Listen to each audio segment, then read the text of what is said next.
네, 안녕하세요. 변호사 비밀수첩입니다. 오늘은 여러분이 경찰 조사를 잘못 받으면 발생하는 불이익에 대해서 알려드리려고 합니다.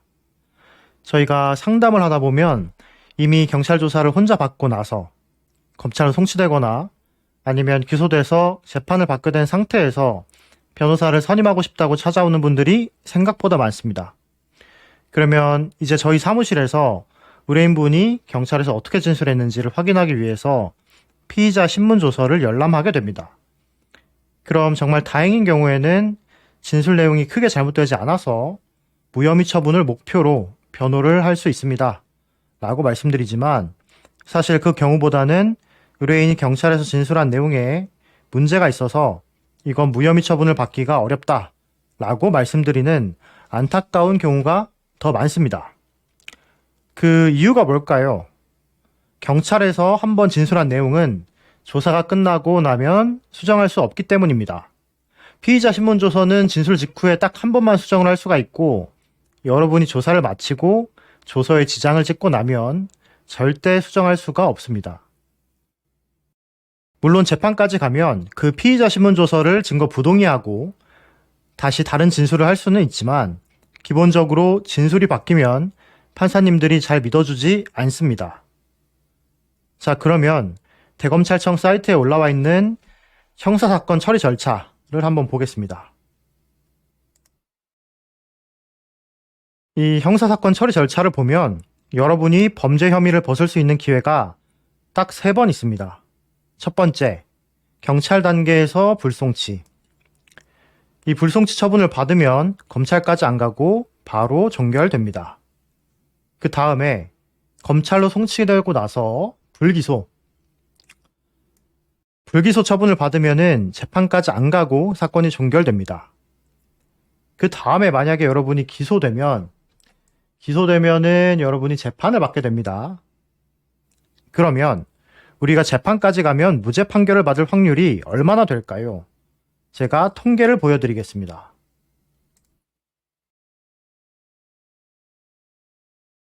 이건 대검찰청에서 발표한 통계 자료고 지표누리라는 정부 사이트에서 확인할 수 있는 자료입니다. 여기 보면 2023년 1심 무죄 비율이 0.92%입니다. 채 1%가 되지 않는 겁니다. 재판 100개 중에서 단 한 사건만 무죄 판결을 받는다라는 뜻입니다. 그러면 의뢰인 입장에서 어떻게 해야 될까요? 경찰 단계에서 불송치 처분을 받거나 검찰 단계에서 불기소 처분을 받아야 됩니다. 수사 단계에서 최선을 다해서 재판까지 안 가고 무혐의 처분을 받을 수 있도록 해야 되는 겁니다. 어떻게 해야 될까요? 경찰 조사 잘 받고 유리한 증거 제출하고 증인이 있으면 증인 진술서 받아서 제출하고 우리한테 유리한 판례가 있으면은 판례도 제출해서 나는 재판까지 안 간다. 무조건 수사 단계에서 끝낸다. 라는 생각으로 대응을 하셔야 되는 겁니다. 제가 가끔 상담을 하다 보면 변호사님, 제가 선임 비용이 부족해서 우선 경찰 조사는 혼자 받고 나서 그 이후에 변호사를 선임하려고 합니다. 이렇게 말씀하시는 분들이 종종 계십니다. 그럴 때 저는 이렇게 말씀을 드립니다. 비용이 부담되신다면은 경찰 조사만이라도 변호사 도움을 받으셔라. 그게 더 낫다 라고 말씀드립니다. 왜냐하면 경찰 조사를 받으면서 한 진술은 나중에 바꾸고 싶어도 바꿀 수가 없기 때문이고 첫 단추를 잘못 끼면은 나중 가서 해결하기가 어렵기 때문입니다. 자, 오늘의 결론입니다. 경찰 조사를 잘못 받고 재판까지 가면은 무죄 받을 가능성도 높지 않고 결국에 무죄 판결을 받더라도 재판 받는 동안 스트레스를 엄청 많이 받는다.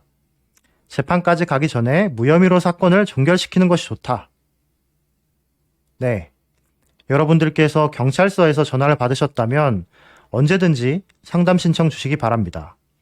제가 앞으로도 여러분들께서 궁금하신 법률 정보를 알려드리겠습니다. 구독과 좋아요, 알림 설정 부탁드립니다. 변호사 비밀수첩이었습니다.